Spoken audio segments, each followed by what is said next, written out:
26/11 আতঙ্কবাদীরা হঠাৎ করে বাংলাদেশে কি করছে? আমরা সবাই জানি যে বাংলাদেশ আর পাকিস্তানের ডিরেক্ট ফ্লাইট স্টার্ট হয়েছে। সেখান থেকে নিউজ বেরিয়ে এসছে কালকে যে পাকিস্তান থেকে 11 জনের একটা আতঙ্কবাদী দল লস্করে তয়বার তারা বাংলাদেশে ল্যান্ড করেছে এবং ভারতে কিছু করার তারা ছক করছে বাংলাদেশ সাইড থেকে।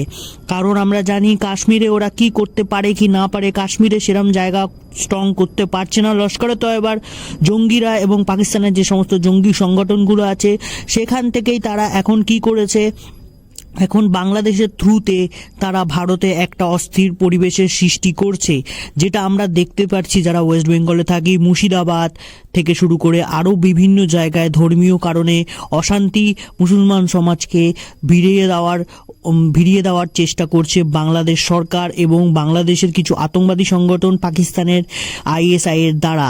আরও একটা খবর বেরিয়ে এসছে, বাংলাদেশের সরকার এখন ভারত সরকারকে ইনভাইট করেছে, তাদের 12 তারিখে যে ইলেকশনটা রয়েছে সেখানকে ভারতকে ইনভাইট করেছে অবজারভার হিসেবে। এত ভারত প্রেম হঠাৎ করে কেন হয়েছে তোমাদের আমি বলে দিচ্ছি। কারণ ভারত সরকার যে বাজেটটা অ্যালোকেট করেছিল 60 কোটি টাকার, অনেকটাই কমিয়ে দিয়েছে। 2024-25 যে বাজেটটাই ছিল সেখানে 120 কোটি টাকা বাংলাদেশকে দেওয়া হয়েছিল, সেখান থেকে কমিয়ে 25-26 বাজেটে 60 কোটি টাকা করা হয়েছে।